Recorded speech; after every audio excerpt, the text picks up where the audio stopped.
오늘부터는 새로운 인물이 나오죠. 기드온인데 소심한 큰 용사의 꿈.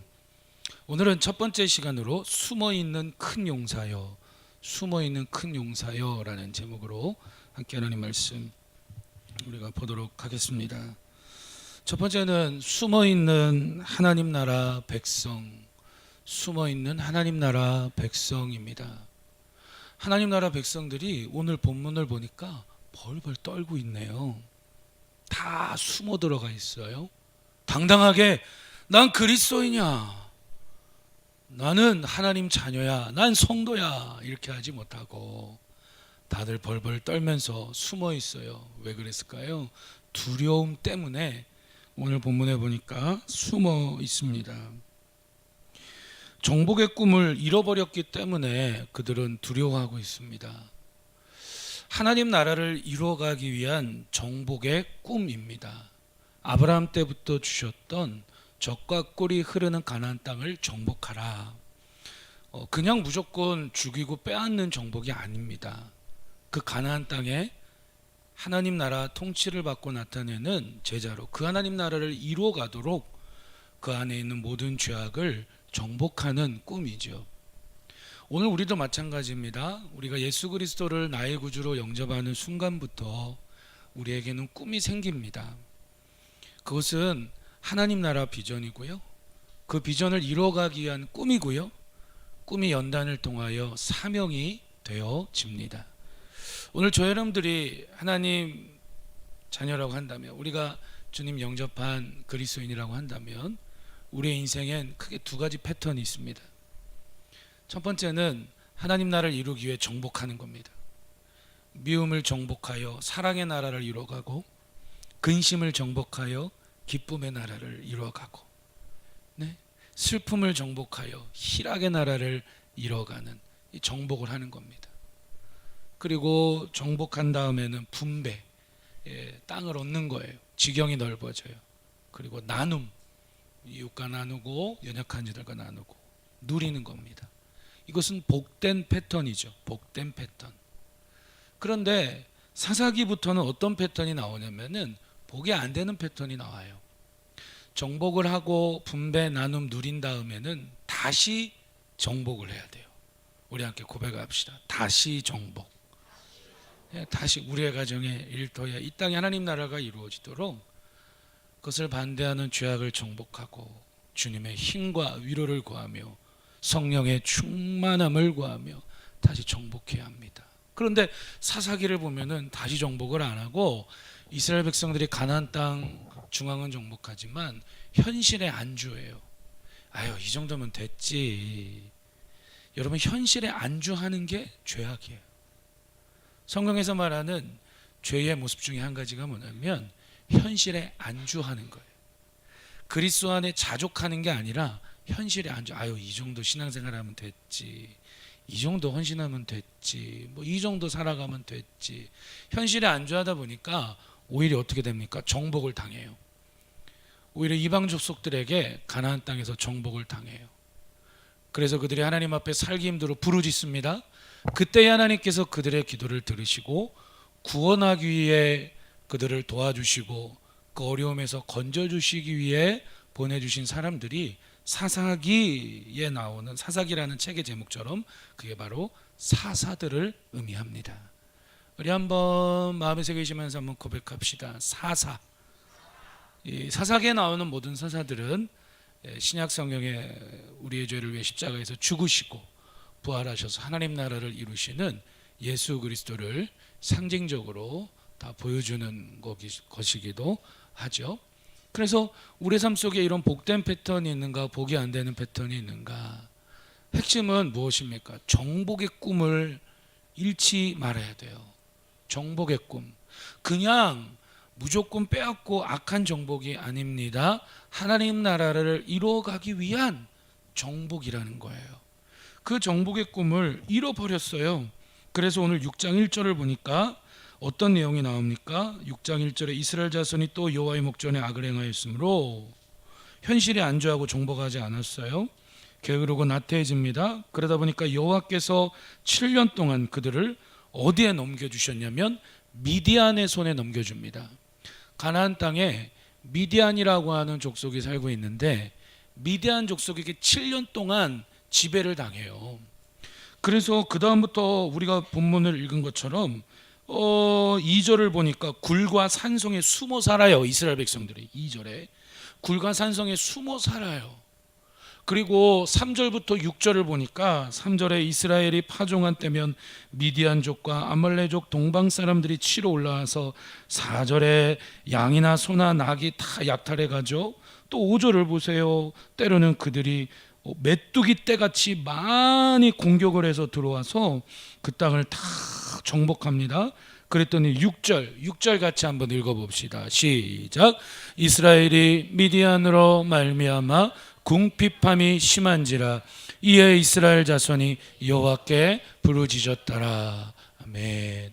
궁핍함이 심한지라는 이 표현은 이스라엘 백성들이 이런 미디안 족속을 당해낼 힘이 없다.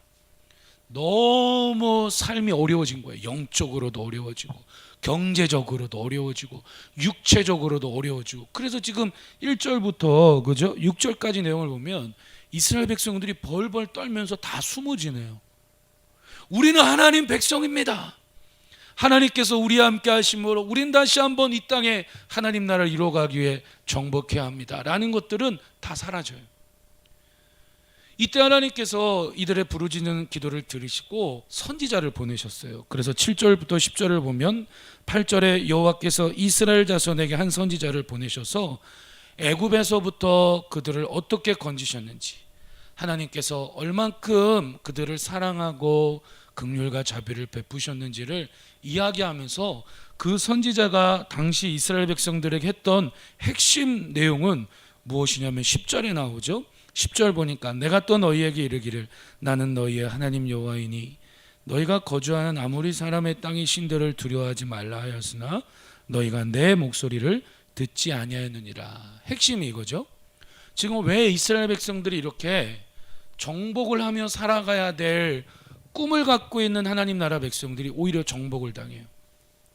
오히려 미움을 정복해야 될 그리스도인들이 가정에서 미움의 정복을 당하여 가정이 어려워지는 경우, 오히려 여러분 슬픔을 정복해야 될 오늘 하나님 나라 백성들, 저와 여러분들이 슬픔의 정복을 당하여 맨날 우울하게 살아가고, 오히려 막연한 이 시대에 지금 얼마나 막연한 두려움들이 많아요. 막연한 공포감이 너무 많아요. 오히려 이 땅의 그리스도인들은, 저와 여러분들은 성도가 되어서 이 막연한 공포를 정복하고 우리는 주가 주신 평안함으로 살아가야 될 삶을, 마땅히 그리스도인의 삶을 살아가야 되지요. 그런데 왜 이런 일이 일어났습니까? 내 목소리를 뭐 했다고요? 안 들어. 누가 안 들어요?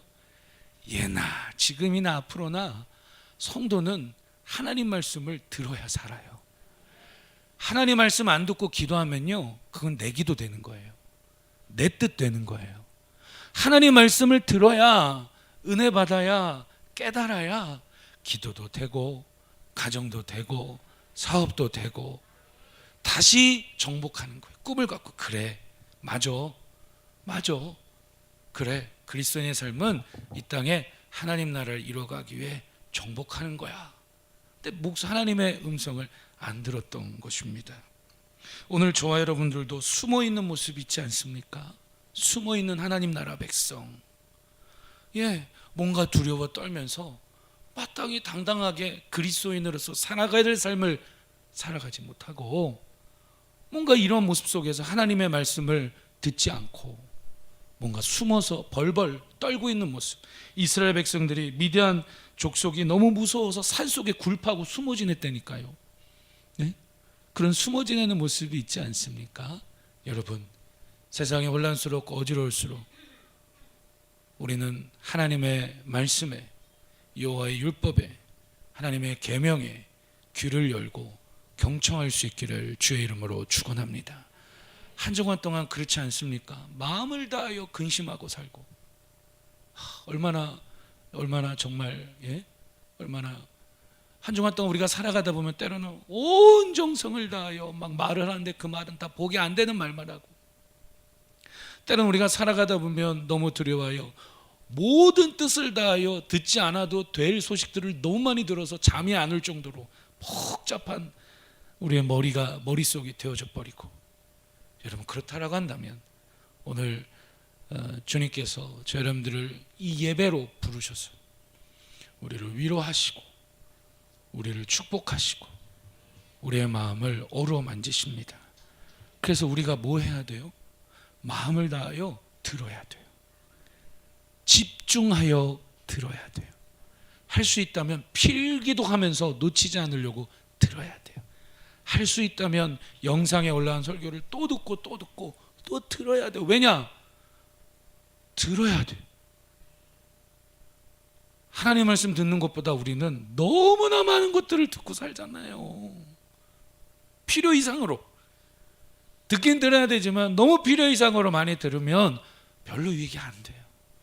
그런데 하나님 말씀은 듣고 또 들어도 꿀송이보다 더 달고, 어떤 상황이 있든지 어떤 현실이 있든지 하나님 말씀 들으면 살 길을 열어주시고 거기에 정답이 있고 거기에 소망이 있는 줄로 믿습니다. 두 번째는 숨어있는 큰 용사여. 우리 한번 좌우로 이렇게 한번 서로 한번 격려해 봅시다. 숨어있는 큰 용사여. 이게 보면 큰 용사라는 이 표현과 숨어있는다라는 표현은 앞뒤가 맞지 않아요. 그런데 오늘 하나님께서 그런 모습으로 기드온에게 나타나셨어요. 오늘 하나님께서 11절을 보니까 여호와의 사자가 라고 하면서 아벳을 사람 요아스에게 속한 오브라에 이르러 상수리 나무 아래 앉으니라.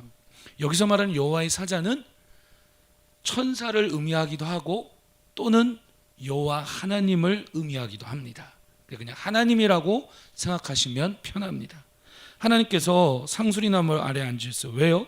마침 요아스의 아들 기드온이 미디안 사람에게 알리지 아니하려 하여 밀을 포도주 틀에서 타작합니다. 성경을 보면 꿈을 잃어버린 시대가 나와요. 꿈꿀 수 없는 어려운 현실이 나와요. 그런다면 하나님께서는 꼭 그 시대에 하나님의 뜻과 하나님 나라를 이루어가시기 위해 어떻게 하시냐면 그 시대에 꼭 하나님은 한 사람에게 찾아가세요. 한 사람을 부르세요. 한 사람에게 다시 한번 꿈을 주세요. 기드온에게 찾아가신 거예요. 근데 기드온이 뭐 하고 있습니까? 밀을 포도주 틀에서 타작하고 있어요. 이 이스라엘 나라의 풍습과 문화 중에 포도주 틀은 큰 바위에 구멍을 뚫어가지고 그 속에 들어가서 포도주 물이 귀하니까 포도주를 물처럼 마셨잖아요. 그래서 포도주 즙을 그렇게 틀을 그렇게 만들었어요. 바위 속에다가 구멍을 파서. 근데 보통 밀을 타작하려면 어디 가서 해야 돼요? 넓은 곳에 가서, 쉽게 말하면 넓은 공간에 가서 해야 되는데 이 기드온이 뭘 하고 있냐면 넓은 공간에 가서 밀을 타작하다가는 누구한테 들켜요? 미디안 사람들에게 들키면 다 약탈당하고 빼앗기니까 너무 두렵고 너무 겁이 나가지고 포도주 틀에 몰래 숨어 들어가서 아주 소심하게 이거 내가 먹고 살아야 되는데 이거 뺏기면 안 되는데 미디안 사람에게 이거 뺏기면 안 되는데 이거 먹고 살아야 되는데 그러고 있는 거예요. 그 시대의 대다수 성도들이 다 그렇게 살았으니까 뭐 기드온이라고 배울 수 있어요? 그 시대의 대다수 교회와 대다수 하나님 나라 백성들이 그러고 살아가니까 시대의 영향을 받죠. 시대의 영향 속에 기드온이 살아갑니다. 오늘 우리도 이 시대에 유행하는 가치관, 이 시대에 유행하는 말들, 이 시대에 유행하는 트렌드, 여러분 그것이 성경적으로 합당하다라고 한다면 우리는 따라가야 합니다. 그러나 그것이 하나님 말씀에 비추어 볼 때 합당하지 않다라고 한다면 여러분 그 이상도 아니고 그 이하도 아닌 줄로 믿습니다. 기드온도 그러고 있는 거예요. 그때 하나님께서 기드온을 부르셨어요. 그렇게 소심한 기드온을 부르시는 거예요. 우리도 신앙생활하다 보면 이거 어떡하지? 이거 먹고 살아야 되는데 이거 어떡하지? 우리도 기드온처럼 참 소심하고 그럴 때가 종종 있잖아요. 하나님께서 그런데 기드온을 부르세요. 자, 12절 같이 한번 읽어보시죠. 12절 시작. 여호와의 사자가 기드온에게 나타나 이르되 큰 용사여 여호와께서 너와 함께 계시도다. 아멘. 그렇게 소심하고 그렇게 눈앞에 먹고 사는 것만 바라보고 있는 기드온인데 하나님께서는 여호와의 사자의 모습으로 나타나서 천사의 모습으로 나타나서, 그렇다고 해서 천사가 하나님은 아닙니다. 오해하시면 안 돼요. 그건 이단입니다. 하나님께서 그런 기드온에게 나타나셔서 뭐라고 하셨습니까? 큰 용사요 여호와께서 너와 어떻게 하신다고요? 함께 계시도다. 큰 용사의 충분 조건은 뭡니까? 큰 용사의 중요한 조건이 뭐예요? 여호와께서 함께 하시면 큰 용사예요. 이건 뭐냐면 기드온이 믿음이 좋아서, 기드온이 기도를 많이 해서, 기드온이 뭐 예배를 잘 드려서가 아니라 오직 은혜로, 긍휼로, 사랑으로 부르시는, 다시 정복의 꿈을 기드온에게 주시고 그 시대를 회복하려고 하시는 하나님의 은혜와 사랑을 보여주고 있습니다. 오늘 우리도 마찬가지잖아요. 우리가 믿음이 좋아서 뭘 잘나서 그게 아니라 하나님께서 그저 은혜와 사랑으로 세상의 수많은 사람들 중에 하나님께서 이 시대에 또 다른 기드온으로, 또 다른 큰 용사로 하나님께서 저와 여러분들을 불러주셨습니다. 그래서 저와 여러분들과 함께 하시겠다라고 예수 그리스도를 영접하게 하시고 성령 하나님을 주셔서 날마다 하나님과 동행하는 삶을 살아가게 하셨습니다. 그래서 오늘도 우리 이 시대의 기드온이라는 거예요.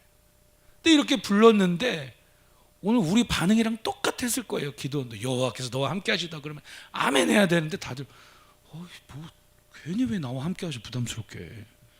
저 사람이랑 함께 하지. 괜히 왜 함께 하셔. 아유, 말도 안 돼. 기드온의 반응이 뭡니까? 14절부터 이야기하는데 13절에 보니까 13절 14절에 보니까 기드온의 반응은 이렇습니다. 여호와께서 너와 함께 계시도다라고 하니까 14절 보시면 여호와께서 그를 향하여 이르시되 너는 가서 이 너의 힘으로 이스라엘을 미디안의 손에서 구원하라.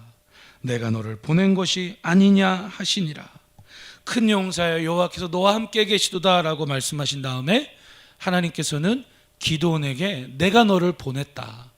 뭐 하려고 보냈다라는 거예요? 미디안의 손에서 이스라엘을 구원하기 위해 너를 보냈다. 하나님께서 우리를 이 시대에 큰 용사로 부르십니다. 그냥 부르시는 것이 아니라 구원하는 은혜 안에서 우리를 부르십니다. 구원한다라는 건 인간의 힘으로 도저히 빠져나올 수 없는 그 상황 속에서 건져주시는 것을 구원이라고 해요. 건짐받는다. 기도원의 힘으로 그걸 할 수 없어요. 그런데 14절에 보니까 이 너의 힘으로 이스라엘을 미디안의 손에서 구원하라. 이것은 기도원은 그런 능력과 힘이 없지만 하나님께서 구원하시는 은혜 안에서 기도원이 정복의 꿈을 갖고 힘써 싸울 때에 미디안의 손에서 이스라엘을 구원하는 큰 용사로 쓰시겠다라는 것입니다. 오늘 저 여러분도 마찬가지. 하나님께서 오늘 저 여러분들을 예수 믿는 사람으로, 그리스도인으로, 성도로 부르셨다는 것은 우리를 또 다른 기도원으로 큰 용사로 부르신 겁니다. 왜 부르셨어요? 우리의 가정을, 우리의 일터를 이 땅에 하나님 나라를 이루어가기 위한 정복의 꿈을 주시기 위하여 저 여러분들을 또 다른 기도원 큰 용사로 불러주셨습니다. 그래서 우린 꿈을 가져야 됩니다. 나의 힘으로는 우리의 가정이 하나님 나라가 이루어지도록 정복할 수 없고, 일터에 하나님 나라가 이루어지도록 정복할 수 없고, 나의 힘으로는 오히려 미움의 정복을 당하고, 오히려 가난의 정복을 당하고, 오히려 절망감의 정복을 당하고, 오히려 실패감의 정복을 당하여 살아갈 수밖에 없지만 구원해 주시는 은혜가 있어요. 하나님 앞에 기도할 때에 능히 구원하신다라고 했으니 그 구원하시는 은혜 안에서 우리 또한 기드온처럼 큰 용사가 되어 하나님 나라를 이루어가기 위한 정복의 꿈이 새롭게 일어나기를 주의 이름으로 축복합니다. 이렇게 하나님께서 멋지게 말씀해 주셨는데 기드온은 어떤 반응을 보입니까? 13절을 보면 이렇게 반응합니다. 기드온이 하나님께 대답하되 오 나의 주여 여호와께서 우리와 함께 계시며 어찌하여 이 모든 일이 우리에게 일어났습니까? 라고 하면서 원망을 해요. 아니, 큰 용사여 여호와께서 나와 함께 계시도다. 하나님 함께 하신다면 모든 게 다 잘 돼야지. 현실을 보니까 큰 용사와 나의 삶은 너무 거리가 멀어요. 우리도 그렇잖아요. 하나님이 함께 하십니다라고 할 때에 참 아멘할 수 있지만 때로는 하나님이 함께 하십니다라고 할 때에 화가 날 때가 있어요. 참, 저 목회자로서 힘들 때가 이런 때예요. 목회자는 항상 무엇대로 성도들에게 이야기해야 돼요? 어떻게 그렇게 잘하세요? 그럼 주변에 있는 분들에게 항상 말씀대로 한번 이야기해 보세요. 반응이 어떤가? 말씀대로 이야기해야 돼요. 당연하죠. 그런데 저도 그럴 때가 있지만, 과거에 그럴 때가 있었지만 알긴 알아. 임마누엘. 임마누엘이 무슨 뜻이에요? 여호와께서 우리와 함께 하시도다. 임마누엘이 누구의 또 다른 이름이고 또 다른 별명입니까? 예수님. 예수님을 믿는다라는 것은 예수 그리스도의 그 보혈의 공로와 은혜 안에서 여호와 하나님께서 우리를 떠나지 않으시고 하나님 아버지께서 언제나 우리와 함께 하시는 그 복음의 능력이 예수 그리스도 안에 있습니다. 그런데 하나님께서 우리와 함께 계시도다라고 하면 때로는 너무 현실이 어려워. 너무 현실이 힘들어. 7년 동안 미디안에게 약탈당하고 먹고 살려고 밀을 넓은 공간에서 타작하지 못하고 그 바위 속에 만든 포도주 틀에 들어가서 소심하게 그러고 있으니까 여호와께서 큰 용사여 너와 함께하게 계시다라고 하니까 너무 현실이 어려우니까 화가 나는 거예요. 기도원이 그랬던 것 같아요. 그래서 하나님 앞에 따지는 거예요. 하나님이 우리와 함께 하신다면 도대체 왜 미디안이 우리를 정복하고 오늘 우리로 따지면 하나님이 나와 함께 하시고 큰 용사로 나를 부르셨다고 한다면 내 가정은 왜 그래요? 우리 부모는 왜 그래요? 내 자는 왜 그래요? 우리 일터는 왜 그래요? 우리 민족은 왜 그래요? 원망을 하는 것입니다. 그리고 어떤 반응을 보입니까? 15절 보니까 또 이런 반응을 보여요. 기드온이 그에게 대답하되 오 주여 내가 무엇으로 이스라엘 구원하리이까 보소서 나의 집은 므낫세 중에 극히 약하고 나는 내 아버지 집에서 가장 작은 자입니다. 뭘 이야기하죠? 한마디로 말하면 나는 백도 없고 배경도 없고 무슨 이런 내가 큰 용사예요. 적어도 큰 용사가 되려면 키가 커야 돼요? 작아야 돼요? 큰 용사가 되려면 힘이 세야 돼요? 약해야 돼요? 큰 용사가 되려면 잘 싸울 수 있는 무기가 많아야 돼요? 적어야 돼요? 근데 기드온이 하는 얘기는 우리 집은 므낫세 지파 중에서 가장 연약한 족보를 갖고 있고 우리 아버지도 별볼일 없고 어머니도 별볼일 없고 나도 별볼일 없고 다 별볼일 없는 인생인데 이렇게 가장 작은 내가 백도 없고 배경도 없고 실력도 없고 아무것도 없는 내가 뭔 우리 민족을 미디안의 손에서 구원할 수 있습니까? 각자 도생. 이 시대가 갈수록 각자 도생 시대가 이미 된 것 같아. 사람들이 그냥 각자 먹고 살기 바빠요. 그냥 뭐 누가 어떻게 되든 가정이 어떻게 되든 그냥 각자 포도주 틀 속에 들어가서 그냥 내가 먹을 것만 그냥 엉켜주고 그냥 이렇게 엉켜주고 먹고 살기 바빠요. 그러나 여러분 기억하세요. 절대로 예수 믿는 그리스도인들은 여러분 절대로 그러면 안 됩니다. 어떻게 해요?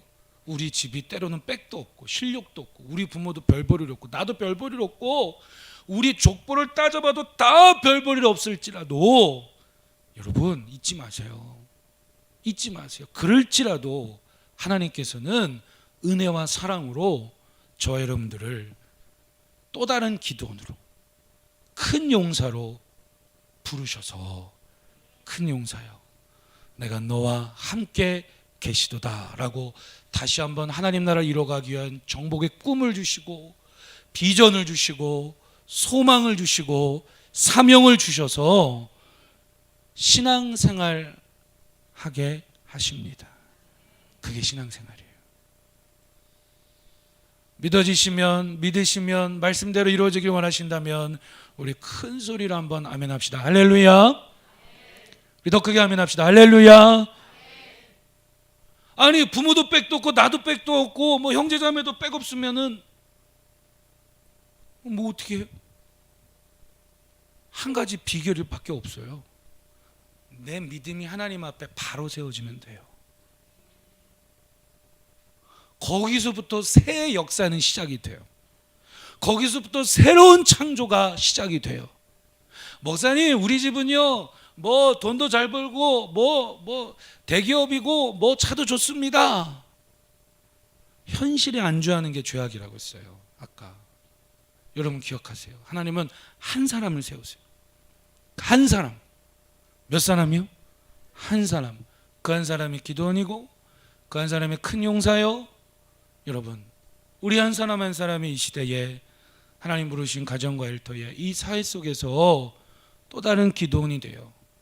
여호와께서 함께 하심을 바라보면서 꿈을 향해 소원의 항구를 향해 나아가기를 여러분 주님의 이름으로 축복합니다. 그래서 하나님은 원망불평하는 사람은 몇 번까지는 설득해요. 근데 그 다음부터는 설득 안 해요. 그냥 내버려 둬요. 여러분 기억하세요. 하나님이 그냥 내버려 두면 정말 그 인생은 너무 불행해져요. 하나님께서 우리의 마음을 간섭하십니다. 사랑하는 아들아 딸아 괜찮아. 넌 큰 용사야. 사랑하는 아들아 딸아 내가 너와 함께. 하나님 내 현실이 이런데요. 아니야. 내가 너와 함께 한다니까. 하나님 우리 일터 현실이 그런데요. 아니야. 나와 함께 하자. 계속 우리를 위로하시고 계속해서 우리에게 믿음을 주십니다. 할렐루야. 나도 백도 없고 부모도 백도 없고 우리 가족은 맨날 백이 없어. 이 시대는 소망이 없어. 그러고 살아봤자 갈수록 희망이 더 없어요. 갈수록 소망이 더 없어요. 그러니까 오히려 우리가 오늘 기도원처럼 내가 예수 믿고 살아간다는 건 이 시대 또 다른 기도원임을 믿고 나 자신부터 나부터가 큰 용사로 꿈을 갖고 일어날 수 있기를 주의 이름으로 축복합니다. 세 번째는 숨어있는 여호와 샬롬입니다. 두 번째 숨어있는 큰 용사여는 하나님께서는 숨어있는 기도원의 가능성을 꺼내셔서 큰 용사로 부르셨다면 이제 세 번째는 오늘 본문을 보니까 숨어있는 여호와 샬롬이에요. 하나님은 보이지 않아요? 자, 여러분 보세요. 하나님은 숨어 계세요. 그런데 하나님은요 구하고 찾고 두드리는 자에게 여호와 샬롬. 여호와 샬롬이라는 말은 하나님은 평강이시다. 하나님은 숨어 계세요. 그런데 구하고 찾고 두드리는 자에게 여호와 샬롬으로 반드시 함께 하시고 나타나시고 동행하여 주십니다. 기드온이 하나님 앞에 카드를 꺼냅니다. 17절을 보니까 기드온이 그에게 대답하되 만일 내가 주께 은혜를 얻었사오면 나와 말씀하시니가 주 되시는 표징을 내게 보이소서. 따라합시다. 표징을 내게 보이소서. 여러분 어차피 인생 한 번뿐인데 멋지게 생존하기 위해 살든지 멋지게 하나님의 부르심을 따르기 위해 큰 용사로 살든지 둘 중 하나밖에 없어요. 성경은 그리스도인의 삶은 성도의 삶은 생존하기 위해 살아가는 건 그리스도인의 삶이 아니라고 이야기합니다. 생존하기 위해 살아가는 게 뭡니까? 먹고 살기 위해. 먹고 살기 위해 살아가는 건 그리스도인 삶이 아니에요. 그럼 목사님 뭐 먹고 살아가는 겁니까? 하나님께서 우리를 큰 용사로 부르셨어요. 하나님 나라 비전을 주셨어요. 하나님 나라를 이뤄가기 위한 정복의 꿈을 주셨어요. 그것이 사명이에요. 그래서 때론 힘들고 기쁘고 어떤 상황에서든지 그 부르심을 따라 살아가면 하나님께서 먹여주시고 채워주시고 입혀주시고 함께 하십니다.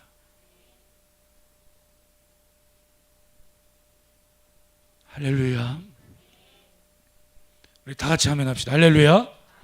그게 신앙생활이에요.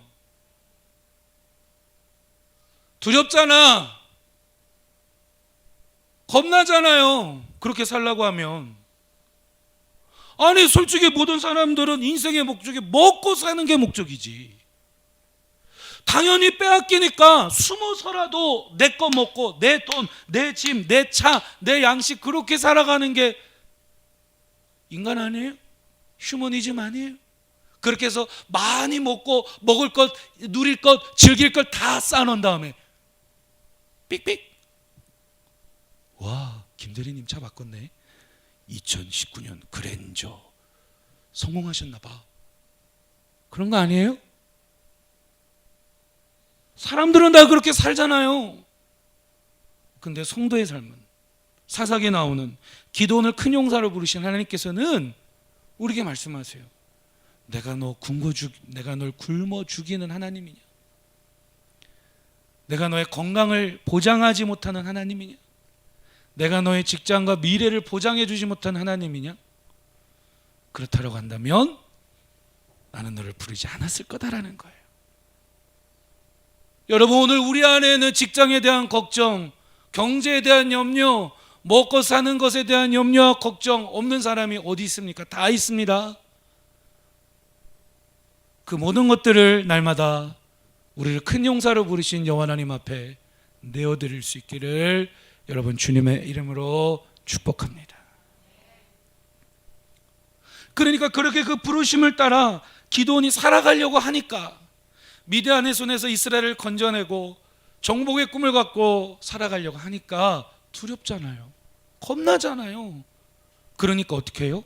하나님 앞에 카드를 꺼내. 하나님, 제가 정말 하나님 앞에 은혜를 입었고 당신이 정말 하나님이고 복의 근원이시고 날 정말 큰 용사로 불렀다면, 하나님께서 정말 나와 함께 하신다면, 정말 하나님의 나의 삶을 보장해 주시고 나의 생사, 살고 죽고 화복, 복이 되는 길, 화가 되는 길, 내 인생의 모든 것을 주관하시는 여호와 하나님이라고 한다면, 하나님 나와 함께 하시는 증거를 보여주세요. 표징을 보여주세요. 그래야 내가 이 길을 따르지. 이 길을 따른다는 거 인생을 거는 겁니다. 여러분, 신앙생활은 그냥 지금까지 내가 10가지 살아왔던 인생의 모습이 있어요. 예를 들면 10가지 살아왔던 인생의 모습 그냥 그대로 놔두고 플러스 1로 예수만 갖다 붙여서 내가 필요할 때의 예수, 필요 없으면 안 예수. 그게 아니라 누구든지 신앙생활할 땐 처음엔 그렇게 신앙생활 시작하죠. 저도 그랬었으니까. 그렇지만 이제 신앙생활한 지 몇 년이 지날수록 우리의 신앙생활은 뭡니까? 10가지 살아왔던 모습 그대로 다 둔 다음에 한 가지 플러스 예수가 아니라 어떻게 되는 겁니까? 우리의 인생을 예수 그리스도에게, 복의 근원 되신 하나님께 성령 하나님의 위로와 감동을 따라 올인하고 맡겨드리고 그 길을 따라가는 것이 성도요 신앙생활인 줄로 믿습니다. 하나님 앞에 인정하세요. 우리가 하나님 앞에 인정합시다. 하나님, 먹고 사는 게 걱정돼서 내가 오늘 또 다른 포도주 틀 속에 들어가서 숨어서 먹고, 하나님 직장 생활이 염려가 돼서, 결혼이 염려가 돼서, 건강이 염려가 돼서, 자녀의 미래가 염려가 돼서 이 막연한 두려움 속에서 오늘도 우리도 이스라엘 백성들처럼 기드온처럼 살아가는 모습이 있습니다. 우리가 하나님 앞에 정직하게 인정하기를 원합니다. 그런 다음에 어떻게 해요? 진지하게 고민해 보세요. 앞으로는 어떻게 살아갈 건가? 코로나가 지나가고 나면 이 땅의 교회들은 어떻게 될 것인가? 앞으로 이런 일들은 또 없을 것인가? 우리의 길을 생각해 보십시오. 그리고 진지하게 우리도 기드온처럼 하나님 앞에 구해야 합니다. 정말 하나님이 나를 큰 용사로 부르셔서 나를 통해 가정을 회복하시고 일태 하나님 나라를 이뤄가시고 하나님께서 나와 함께 하심을 정말 그게 사실이라고 한다면, 하나님, 내가 그 길 따라가겠습니다. 빼곡고 실력 없고 때론 실력 있다고 교만하고 실력 없다고 절망하는 게 아니라 하나님 나라 방식으로 살아가겠습니다. 할렐루야. 그러니 보여주세요. 하나님이 나와 함께 하시는 것을, 그 표징을 내게 보여주세요. 제가 왜 목회자로 살겠습니까? 이러한 경험 없이, 이러한 표징 없이 무턱대고, 야 나도 목사 되면은 대형교회 목사처럼 스타가 되고, 야 나도 많은 사람들이 성도님하고. 큰일 나요. 우리 믿음으로 한번 고백해 봅시다. 표징을 구하자. 그래야 일터도 직장도 결혼도 자녀도 모든 인생을 하나님께 걸고 큰 용사로 말씀으로 무장하여 정복하는 꿈을 갖고 살아갈 수 있잖아요. 그래서 기도원이 표징을 내게 보이소서. 17절에서 그렇게 말한 다음에 18절에 보니까 어떻게 하냐면 이렇게 얘기합니다. 여기 잠깐만 기다리세요. 내가 빨리 집에 가가지고 예물을 가지고 올 테니까 여기 기다리세요. 그래가지고 기도원이 집에 가서 예물을 준비합니다. 예수님께서 오시기 전이었기 때문에 제사를 드릴 때, 예배를 드릴 때에 하나님 앞에 오늘 우리는 헌금으로 드리지만 드릴 예물을 준비했어요. 그래서 뭘 준비합니까? 19절 보니까 기도원이 가서 염소 새끼 한 마리 준비했죠. 그 다음에 가루 한 에바로 무교병을 만들었어요. 그래서 그 염소 거를 잡은 그 고기를 소쿠리에 담고 국물을 양푼에 담아서 상수리나무 아래 기다리고 계시는 여호와의 사자 하나님께로 가서 드립니다. 여기 보면 무교병이라고 나오는데, 자, 잘 보세요. 무교병은 뭐냐면 누룩이 없이 만든 빵. 무교병 하면 생각나는 게 뭡니까?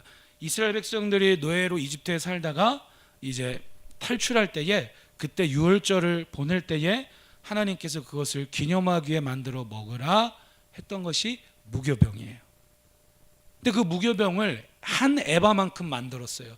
한 에바란 측량 치수인데 22리터. 22리터면은 양이 많습니까 적습니까?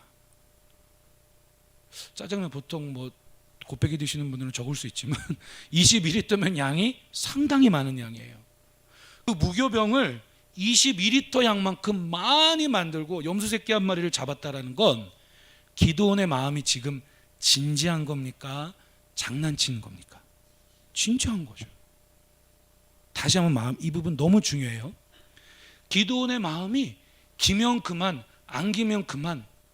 예? 그냥 무슨 그냥 환경이 그러면 그만, 환경이 이러면 이렇군, 그게 아니라, 장난치는 게 아니라 정말 당신이 하나님이라고 한다면 내 인생을 걸 테니까 보여줘라. 예? 장난이 아니에요. 진지해요. 그래서 정성을 다해서 할 수 있는 최선을 다해서 하나님 앞에 염소 새끼 한 마리를 잡고 한 에바 21리터만큼 빵 무교병을 만들어서, 이 세 글자가 중요해요. 19절에 뭐라고 나왔습니까? 상수리 나무 아래 그에게로 가져다가 드리매. 뭐 했다는 거예요? 드렸어요. 헌신했어요. 자, 보세요. 성도들이 많은 상담을 합니다. 오늘 놀라운 믿음의 비밀이 있는데 이 부분 너무 중요해요. 목사님 저는 이렇고 하는데, 결론은 뭐냐면 하나님의 살아계심을 맛보면 달라져요. 근데 목회자라서 많은 사람들을 만나지만 신앙생활 처음 시작하고 믿음이 자라날 때 보면 하나님께서 어떠한 방법과 어떤 모습을 통해서든지 내가 너와 함께해, 넌 큰 용사야, 반드시 하나님께서 그 표징을 보여주세요. 그런 다음에 신앙생활이 몇 년 지나갑니다. 그러다 보면 가정이 어려질 때도 있고 사업이 잘 될 때도 있고 안 될 때도 있고, 그럴 때에 상담하는 내용의 핵심은 뭐냐면 하나님이 살아계심을 좀 보고 싶다라는 거예요. 그때 정말 중요한 게 뭐냐면 하나님을 시험하는 사람이 있는가 하면 하나님께서 부르신 그 부르심 앞에 기도원처럼 진지하게 표징을 구하는 자의 차이가 있어요. 그 차이가 뭐냐? 헌신이에요. 나는 아무것도 안 하고, 보세요, 나는 아무것도 안 하고 나는 그저 포도즙 틀 짜는 그 바위 속에 숨어서만 있으면서 하나님 내 현실을 왜 그래요? 난 왜 그래요? 하나님 살아계시면 보여주세요. 그건 하나님을 시험하는 거예요. 이스라엘 백성들이 광야의 길을 걸을 때 맨날 물 줘요, 하나님 먹을 거 줘요, 하나님께서 다 보여줘도 그들은 하나님 앞에 절대 헌신하지 않아요.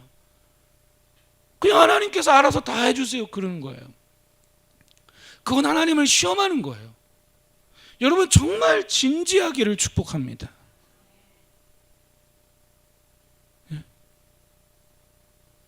정말 때로는 심각할 수 있기를 축복합니다. 신앙생활이 장난 아니잖아요. 예? 진지해야 돼요. 심각해야 돼요. 그래서 기도는 자기가 할 수 있는 최선을 다해서 염소를 새끼 한 마리를 잡아고 한 해봐 22리터만큼의 무교병을 만들어서 탁 상수리나무 아래 바위에 들인 거예요. 하나님 앞에 뭔가 표징을 구하십니까? 구해야 합니다. 구하십시오. 그럴 때에 하나님을 시험하지 마십시오. 한두 번까지는 긍휼로 허용해 주시지만 그 다음부터는 하나님께서 허용해 주시지 않아요. 하나님을 시험하는 것이 아니라 우리도 기도원처럼 믿음이 없으면 믿음이 없음을 인정하고 두려움과 연약함을 고백하면서 하나님 앞에 표징을 구할 수 있기를 주님의 이름으로 축복합니다. 그랬더니 어떤 일이 일어났습니까? 여호와 샬롬이 일어나요. 말씀을 한번 읽어보시죠. 사사기 6장 21절, 22절, 23절, 24절 우리 마지막 읽어봅니다. 시작.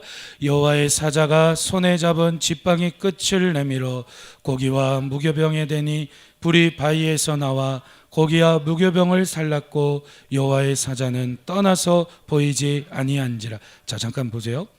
여호와의 사자가 손에 잡은 지팡이 끝을 내밀어서 고기와 무교병에 탁 갖다 댔어요. 그랬더니 불이 바위에서 후 하고 나오면서 기드온이 드린 헌신한 고기와 무교병을 살랐어요. 불이 붙었어요. 그런 순간 여호와의 사자는 기드온의 눈앞에서 보이지 않아요. 그랬더니 기드온이 22절에 이렇게 이야기합니다. 여호와의 사자인 줄 알고 이르되 슬프도소이다. 주 여호와여 내가 여호와의 사자를 대면하여 보았나이다 하니 여호와께서 그에게 이르시되 너는 안심하라 두려워하지 말라 죽지 아니하리라 하시니라. 24절 다 함께 읽습니다. 기드온이 여호와를 위하여 거기서 제단을 쌓고 그것을 여호와 샬롬이라 하였더라. 그것이 오늘까지 아비에셀 사람에게 속한 오브라에게 있더라. 아멘. 여호와 샬롬은 제단이라고 했어요. 24절에 기드온이 여호와를 위하여 거기서 뭘 쌓았습니까? 제단. 오늘로 따지면 예배 드렸다는 거예요. 예배를 드렸는데 그 예배에 기드온은 분명하게 경험했어요. 뭘 경험했느냐? 하나님께서 정말 살아계신다.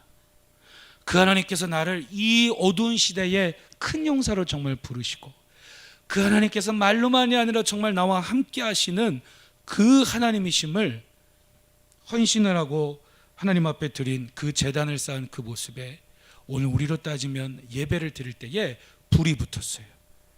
여호와 샬롬이라고 이름을 붙입니다. 우리 함께 고백합시다. 여호와 샬롬. 하나님은 평강이시다라는 거예요. 시대가 어둡고 어떠하든지 하나님 안에 거하면 샬롬, 평강이 있어요. 그래서 주의 백성은 계속해서 생존하기 위해 살 것이 아니라 부르심을 따르기 위해 살아가다 보면 생존하게 되고 먹게 되고 입게 되고 쓰게 되니 여러분 오늘 우리도 표징을 구할 수 있기를 주의 이름으로 축복합니다. 하나님은 항상 하나님의 모습을 우리에게 나타내 주시지 않습니다.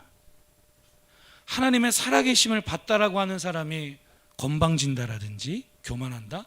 잘못 만난 거예요. 진짜 하나님을 만나면요 기도원과 같은 반응이 나오는 거예요. 하나님 앞에 두려워 떱니다. 오히려 고개도 들지 못합니다. 그럴 때 말씀하신 거죠. 두려워하지 말라 안심하라. 말씀을 마칩니다. 하나님이 함께 계시는 표징을 경험할 수 있는 시간은 첫째도 예배, 둘째도 예배, 셋째도 예배입니다. 여러분 사업이 때때로 어려워서 포도즙 틀 속에 숨어서 밀타작을 했던 기도원처럼 그럴 때가 우리에게도 있을 수 있어요. 때론 가정이 어려워서 부모도 백도 없고 나도 백도 없고 이런 내가 뭘 할 수 있겠어 기도원처럼 절망하면서 그럴 때가 누구에게 있을 수 있어요. 에라 모르겠다 그냥 다들 살아가는데도 나도 그냥 닥치는 대로 악착같이 먹고 살아보자 그럴 때도 있어요. 여러분 그때에 하나님 어디 계세요? 하나님 나와 함께 하신다며요. 날 사랑하신다며요. 그것을 반드시 하나님은 우리에게 여호와 샬롬으로 구하고 찾는 자에게 보여주세요. 경험케 하세요. 그것을 경험하고 그 표징을 경험할 수 있는 가장, 그 외에도 여러 가지가 있지만 가장 중요한, 성경이 말하는 가장 소중한 건 뭐냐면 제단을 쌓았던 기도원처럼 하나님 앞에 예배하는 것입니다. 예배를 통해서 저도 하나님 나와 함께 하심을 경험했기 때문에, 수도 없이 경험했기 때문에 이 자리에 있고요. 앞서간 우리의 믿음의 선배들도 그랬고요. 기도원도 오늘 그래서 여호와 샬롬의 하나님을 만나고 큰 용사로 부르신 하나님의 그 부르심을 꿈으로 받아들입니다. 자, 이 표현이 중요해요. 하나님의 부르심을 무엇으로 받아들여요? 꿈으로. 자, 다시 한번요. 부르심을 무엇으로 받아들여요? 꿈으로. 여러분, 꿈을 잃은 그리스도인은 숨어지네요. 숨어지네요. 씁쓸해요. 우리 그러지 맙시다. 때론 숨어 있을지라도 다시 하나님의 살아계심의 표징을 예배를 통해 경험하고 당당하게, 다시 넘어질지라도 일어나 당당하게, 큰 용사여 여호와께서 너와 함께 하시도다. 오늘 하나님의 부르심 앞에 우리도 하나님의 표징을 구하는 예배를 경험하고 당당하게 일어나서 이 혼란스러운 시대 속에 계속해서 하나님 나라를 이루기 위한 정복의 꿈을 갖고 살아가는 저와 여러분들의 삶이 되기를 주의 이름으로 축복합니다.